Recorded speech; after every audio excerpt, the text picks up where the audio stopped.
할렐루야. 잠시 기도하고 말씀 전하겠습니다. 아버지 하나님, 감사합니다. 이 시간 주님 앞에 예배 드릴 수 있게 하시며 주님께 영광 돌릴 수 있도록 하여 주심에 감사를 드립니다. 이 시간 부족한 주의 종이 주의 말씀을 전합니다. 오직 이 시간 주의 말씀만이 이 시간 선포될 수 있도록 주님 함께하여 주시며 우리 마음 가운데 그 말씀 새길 수 있는 귀한 은혜 허락하여 주시옵소서. 감사드리옵고 예수님 이름으로 기도드립니다. 아멘. 네, 마지막 설교라서 마음이 많이 떨리고 또 굉장히 마음에 가슴 벅참이 옵니다. 설교하다 울지는 않겠죠, 그죠? 잘 마칠 수 있도록 기도해 주시고 일단 말씀 먼저 전하도록 하겠습니다. 오늘 신명기 8장 11절에서 20절의 말씀의 큰 주제는 여호와 하나님을 잊지 말라입니다. 오늘 보는 말씀의 시점은 이스라엘 백성들이 하나님께서 허락하신 가나안 땅에 들어가기 얼마 전의 시기입니다. 모세는 하나님의 선택하심으로 이스라엘 백성들을 애굽에서 이끌어낸 지도자였지만 그는 가나안 땅에 그들과 함께 들어갈 수 없었습니다. 모세는 이스라엘을 이끄는 지도자로서 하나님이 가라고 명하신 가나안 땅을 가는 데 있어서 얼마나 많은 고난과 또 역경들을 겪으며 그것들을 참아내며 자신의 사명을 감당한 사람입니다. 그렇기에 젖과 꿀이 흐르는 가나안 땅, 이스라엘을 위해 주시는 새 땅을 모세는 너무도 들어가고 싶어 했습니다. 모세는 하나님께 간구합니다. 여호와여, 주께서 주의 크심과 주의 권능을 주의 종에게 나타내시기를 시작하셨사오니 천지간에 어떤 신이 능히 주께서 행하신 일 곧 주의 큰 능력으로 행하신 일같이 행할 수 있으리이까. 구하옵나니 나를 건너가게 하사 요단 저쪽에 있는 아름다운 땅, 아름다운 산과 레바논을 보게 하옵소서. 하지만 하나님은 그만해도 족하니 이 일로 다시 내게 말하지 말라 하십니다. 결국 모세는 하나님의 말씀을 순종합니다. 자신은 비록 가나안 땅에 들어가지 못하지만 자신이 이끄는 이스라엘은 가나안 땅에 들어가 하나님의 백성답게 살기를 바랬습니다. 그렇기에 모세는 이스라엘 백성들에게 말씀을 전하며 이전의 실수들을 되풀이하지 말 것을 아주 간절하게 권면하고 있는 말씀이 바로 오늘 본문 말씀입니다. 함께 11절 말씀을 다 같이 읽어보도록 하겠습니다. 11절 말씀입니다. 내가 오늘 내게 명하는 여호와의 명령과 법도와 규례를 지키지 아니하고 내 하나님 여호와를 잊어버리지 않도록 삼갈지어다. 11절 말씀을 보면 내 하나님 여호와를 잊어버리지 말라고 모세는 호소하고 있습니다. 왜 모세는 하나님의 명령과 법도와 규례를 잘 지키고 내 하나님 여호와를 기억하라 그렇게 이야기하지 않고 여호와의 명령과 법도와 규례를 지키지 아니하고 내 하나님 여호와를 잊어버리지 말라라고 말한 걸까요? 그 이유는 12절과 13절 말씀에 있습니다. 우리 같이 함께 12절과 13절 말씀을 읽어보도록 하겠습니다. 내가 먹어서 배부르고 아름다운 집을 짓고 거주하게 되며 또 내 소와 양이 번성하며 내 은금이 증식되며 내 소유가 다 풍부하게 될 때에 이스라엘 백성들이 이렇게 이스라엘 백성들이 잘 먹고 잘 살게 되고 재물이나 사업이 잘 되면 좋은 것 아니겠습니까? 우리도 우리 삶이 이렇게 되면 참 좋은 것처럼 말이죠. 하지만 모세는 이야기합니다. 14절에 내 마음이 교만하여 내 하나님 여호와를 잊어버릴까 염려하노라. 여러분, 사람은 망각의 동물이라고도 이야기합니다. 본문 말씀처럼 내가 배부르게 먹을 수 있고 좋은 집을 사서 등 따숩게 지내고 내 사업이 번창하고 재산이 늘어나고 불어나서 부족함이 없을 때 사람은 이전의 자신을 잊어버리게 됩니다. 이것이 다 내가 이룬 것이냐 교만해지는 것이 바로 사람이라는 것입니다. 모세는 염려하고 두려워하고 있습니다. 무엇을 잊어버릴까 두려워하는 것입니까? 바로 여호와 하나님, 애굽의 종으로 살았던 이스라엘 백성들을 유월절 어린 양의 피로 구속하여 내신 그 구속의 은혜를 잊어버릴까 두려워하는 것입니다. 그들이 젖과 꿀이 흐르는 가나안 땅에 들어가서 잘 먹고 잘 살게 될 때, 그들이 키우는 가축들이 늘어나게 되고 재산이 불어나게 되면 그들 마음 가운데 자신들을 구원해 주신 하나님은 잊어버리고 또한 더 이상 하나님이 필요하지 않게 되어버릴 수 있다는 것입니다. 모세는 영영 사단의 종노릇하며 죽을 수밖에 없었던 이스라엘을 하나님이 그들을 긍휼히 여기시고 불쌍히 여기셔서 죄악의 땅에서 구원하여 주신 그 귀한 은혜를 백성들이 잊어버릴까 두려워하는 것입니다. 가제제일교회 성도 여러분, 우리는 어떻습니까? 물질 만능주의와 포스트 모더니즘 시대에 살면서 이 세상에 필요한 건 물질이 최고라고 생각하고 내 생각이 옳다고 생각하면 그것이 가장 최선의 답인 것처럼 생각하고 있지는 않습니까? 하나님의 말씀과 그 말씀에 순종하며 늘 하나님과 동행해야 될 우리가 여호와 하나님을 매일 기억하고 살고 있는지 다시 한번 생각해 보면 좋겠습니다. 모세가 이스라엘 백성들에게 하나님의 말씀을 잘 지키고 하나님을 기억하라고 호소하는 것처럼 저도 여러분께 호소합니다. 여러분, 부디 우리의 전부이신 하나님의 말씀을 순종하고 늘 하나님 아버지를 기억하시길 바랍니다. 하나님의 선택하신 백성, 하나님의 자녀가 되었다는 것은 우리를 자녀 삼으시고 그 다음부터는 내버려 두시는 것이 아니라 자녀가 되었으면 그 이후에 모든 일도 책임져 주신다는 뜻입니다. 부모가 자녀를 낳고서 그것을 자신의 할 일이 끝난 것처럼 그냥 내버려 둔다면 그 자녀는 어떻게 되겠습니까? 죽을 수밖에 없겠죠. 마찬가지로 하나님께서 선택하신 자녀는 선택하심으로 끝나는 것이 아니라 그 길을 인도하시며 보호하시는 은혜가 있는 것입니다. 다 함께 15절과 16절 말씀을 우리 같이 함께 읽어보겠습니다. 너를 인도하여 그 광대하고 위험한 광야 곧 불뱀과 전갈이 있고 물이 없는 간조한 땅을 지나게 하셨으며 또 너를 위하여 단단한 반석에서 물을 내셨으며 내 조상들도 알지 못하던 만나를 광야에서 먹이셨나니 이는 다 너를 낮추시며 너를 시험하사 마침내 내게 복을 주려 하심이었느니라.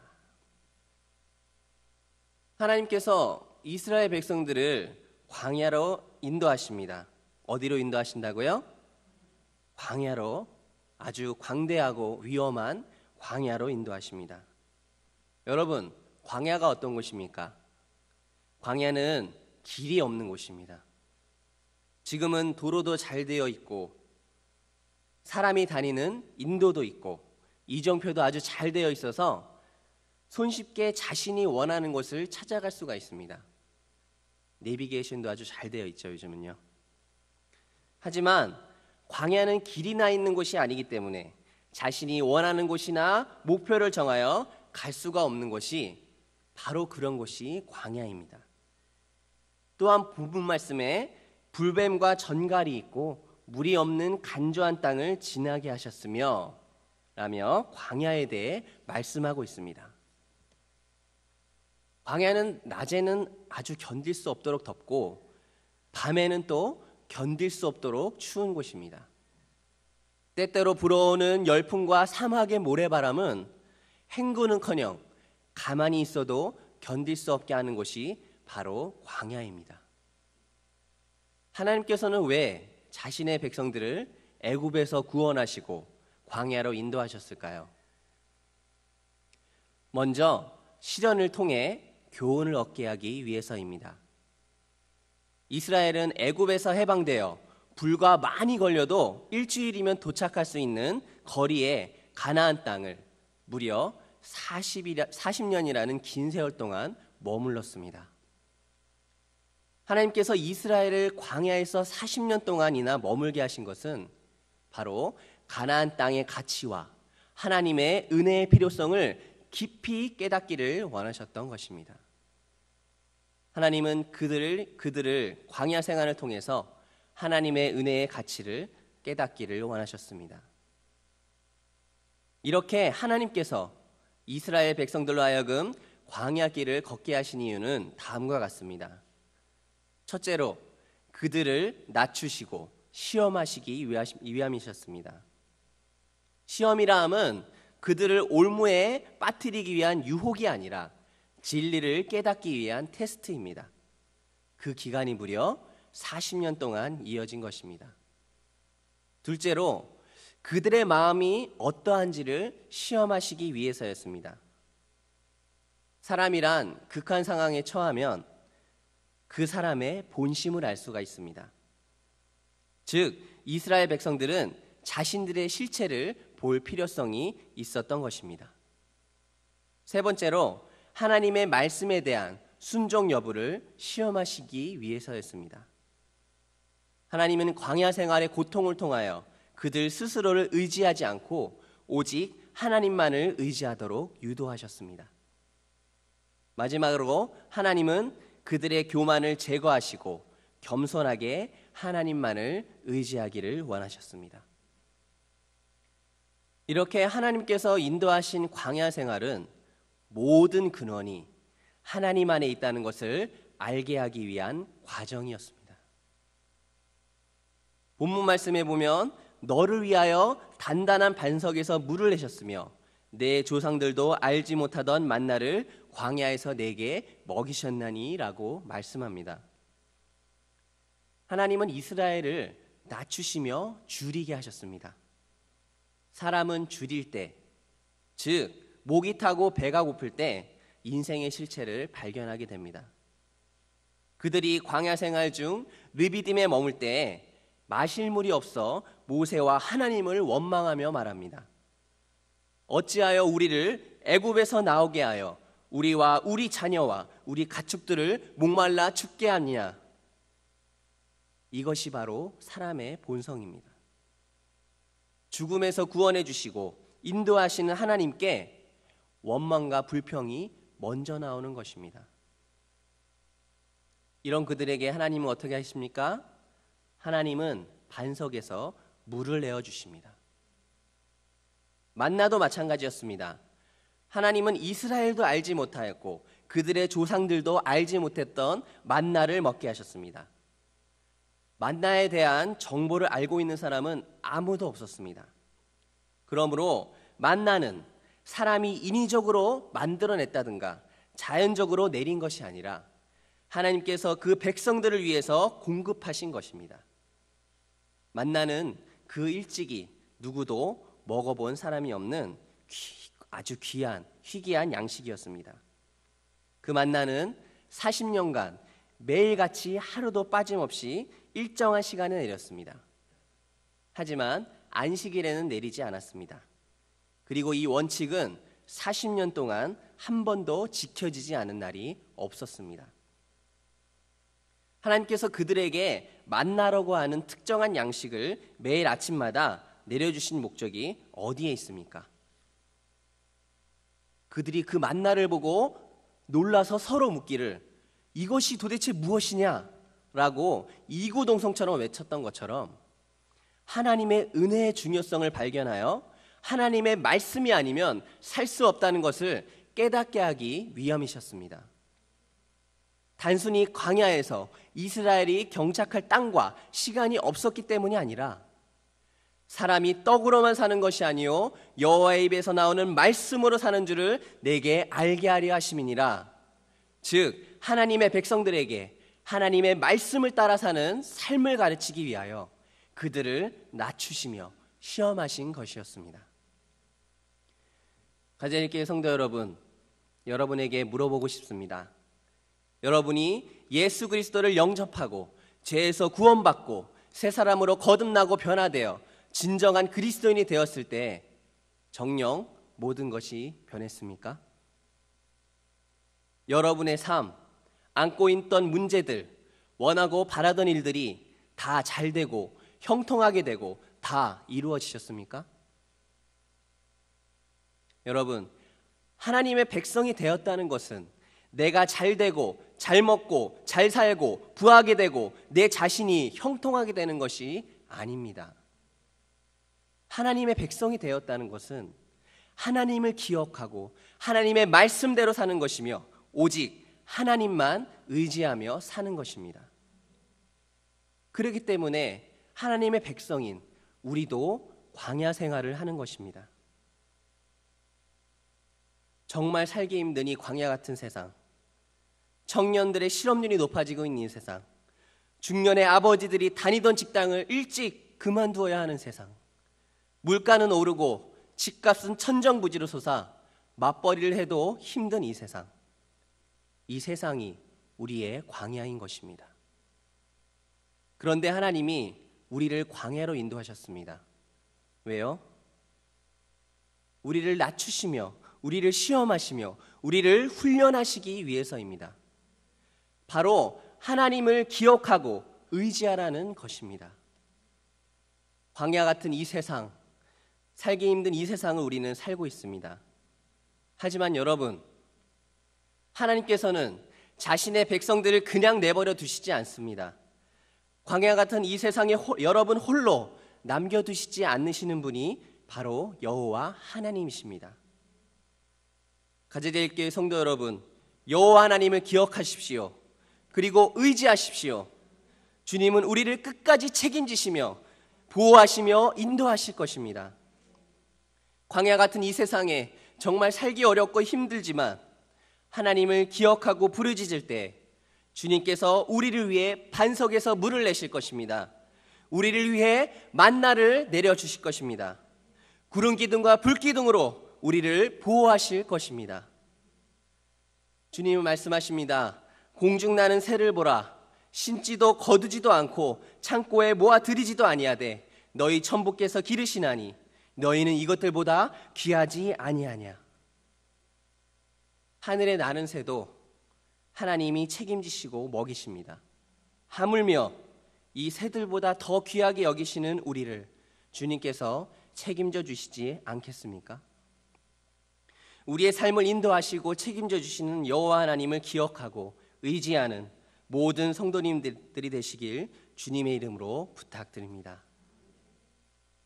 함께 18절 말씀을 다 같이 읽어보도록 하겠습니다. 내 하나님 여호와를 기억하라. 그가 내게 재물 얻을 능력을 주셨음이라. 이같이 하심은 내 조상들에게 맹세하신 언약을 오늘과 같이 이루려 하심이니라. 모세는 앞에서 여호와의 명령과 법도와 규례를 지키지 아니하고 내 하나님 여호와를 잊어버리지 말라고 이야기하며 이스라엘에게 관건하고 있는데 18절에 와서는 내 하나님 여호와를 기억하라 하고 말씀합니다. 하나님께서 이스라엘에게 주신 그 은혜를 기억하라 하시는 것입니다. 그렇다면 성도 여러분, 우리에게 주신 하나님의 은혜는 무엇입니까? 우리에게 주신 은혜는 바로 예수 그리스도입니다. 우리에게 주신 은혜는 바로 예수 그리스도라는 것입니다. 예수 그리스도가 우리의 은혜인 것입니다. 이 은혜가 아니면 우리는 하나님의 자녀가 아닙니다. 하나님의 백성이 아닌 것입니다. 이 은혜가 아니면 우리는 죽은 자입니다. 영원히 죽을 수밖에 없는 존재인 것입니다. 성경은 말씀합니다. 로마서 5장 8절에 우리가 아직 죄인 되었을 때 그리스도께서 우리를 위하여 죽으심으로 하나님께서 우리에게 대한 자기의 사랑을 확증하셨느니라. 영원히 죽을 수밖에 없는 우리에게 하나님은 자신의 사랑을 확증하셔서 예수 그리스도를 우리에게 주셨습니다. 자신의 하나밖에 없는 아들을 우리를 위하여 대신 죽게 하셨습니다.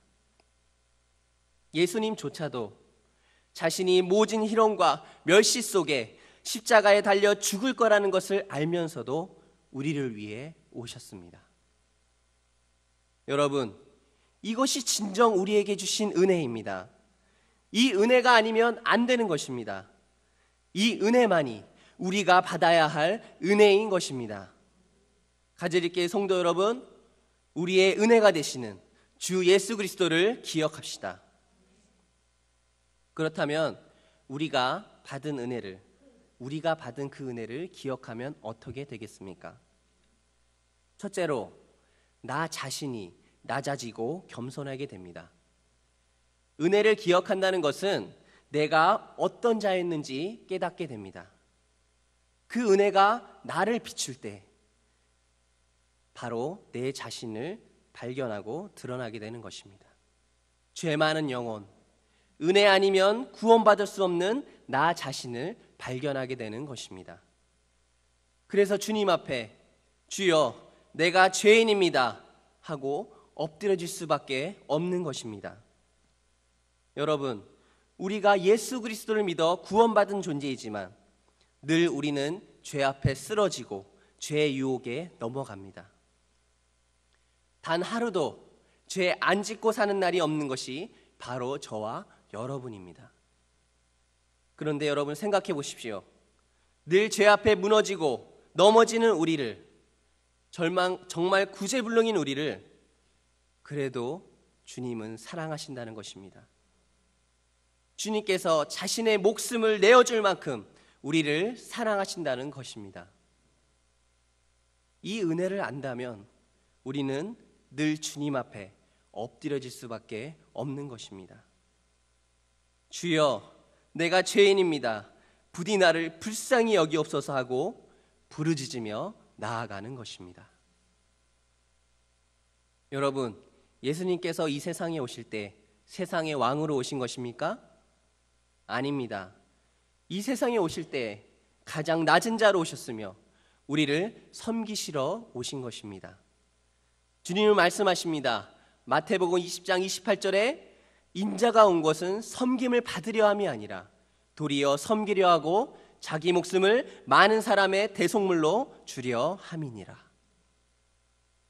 성도 여러분, 우리를 섬기러 오신 예수님처럼 우리도 낮은 자로서 섬기는 자가 되기를 소망합니다. 둘째로, 받은 은혜를 우리가 기억한다면 우리는 감사하게 됩니다. 용서받을 수 없고 구원받을 수 없는 내가 하나님의 구속의 은혜로 구원받았음을 깨닫는다면 감사할 수밖에 없는 것입니다. 죄인에서 하나님의 자녀로 신분이 바뀌었다는 것이 얼마나 큰 감사입니까? 우리는 하나님이 주신 이 가장 큰 은혜를 매일마다 기억하며 살 때 늘 감사의 삶을 살 수 있을 것입니다. 세상의 어떤 것도 이 은혜와 비할 수 없습니다. 무엇과도 견줄 수 없으며 동등됨을 생각할 수 없습니다. 이 은혜만이 진정한 은혜임을 기억해야 합니다. 성도 여러분, 모세가 이스라엘 백성들을 보며 염려하며 하나님을 잊지 말라고 말씀하는 것은 그들이 하나님을 잊어버리기 때문입니다. 그 은혜를 잊어버린다는 것입니다. 그래서 죄에서 종노릇하는 이스라엘을 구원해 주었는데도 그들에게 마실 물이 없을 때 자신들을 구원해 주신 하나님께 먼저 구하는 것이 아니라 원망과 불평만을 하고 있음을 우리는 말씀에서 볼 수가 있습니다. 식량을 구하는 것에 대해서도 하나님께 먼저 구하는 것이 아니라 애굽에 종노릇할 때 먹던 그 음식들을 생각하며 원망과 불평을 하고 있습니다. 그렇습니다. 은혜를 잊어버리면 이렇게 원망과 불평을 하는 것입니다. 이것이 사람일진데 그들이 가나안 땅에 들어가 잘 먹고 잘 살고 재산이 늘어나고 사업이 잘 된다고 한다면 정말 하나님을 기억할 수 있을까요? 성도 여러분, 우리는 어떻습니까? 우리의 모습은 이 이스라엘 백성들과 그 모습이 다릅니까? 아니요, 다르지 않습니다. 아주 똑같습니다. 그렇지 않습니까? 하지만 여러분, 다를 수 있습니다. 어떻게요? 우리에게 주신 은혜를 기억하면 됩니다. 나를 구속하시고 죄에서 구원하신 그 구속의 은혜를 기억하는 것입니다. 주 예수 그리스도가 우리의 은혜임을 기억하는 것입니다. 예수님을 내 마음 가운데 늘 모신다면 우리는 달라질 수 있으며 감사할 수 있습니다. 바울은 로마서 5장 1절에서 5절 말씀에 믿음으로 의롭다함을 받은 그리스도인의 삶에 대해 말씀하고 있습니다. 함께 우리 로마서 5장 1절에서 5절 말씀을 함께 읽어보도록 하겠습니다. 로마서 5장 1절 말씀입니다.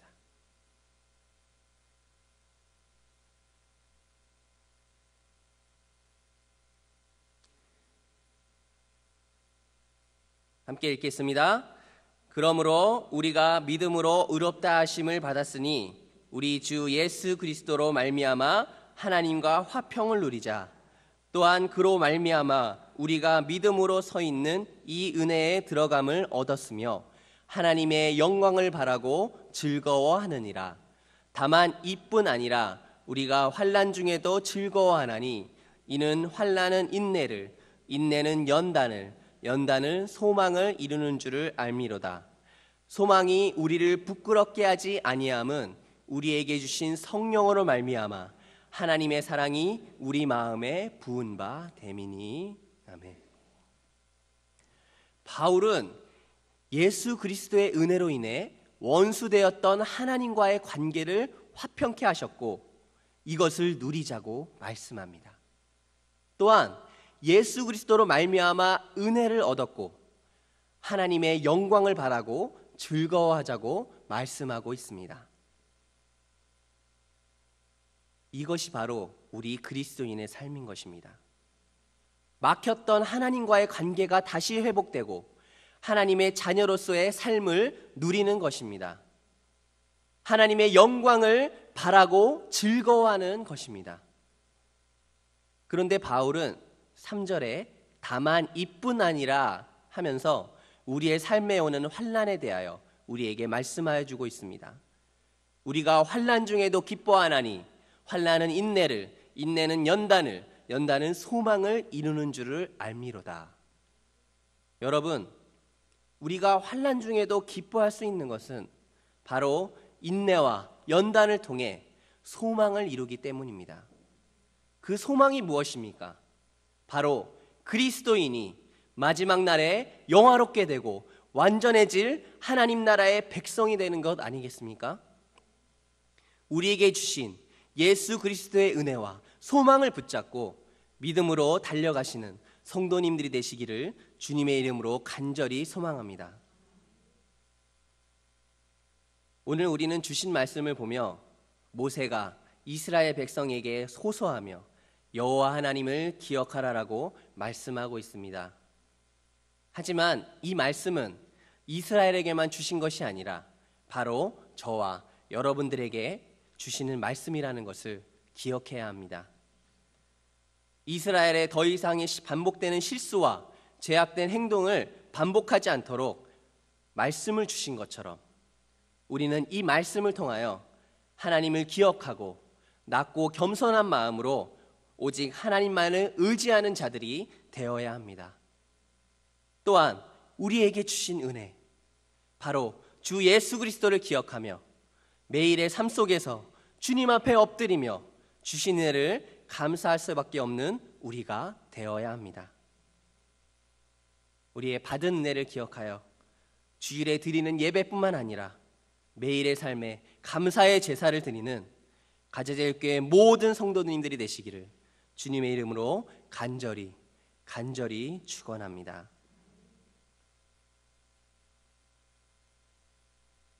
네, 설교는 이것으로 마치고요.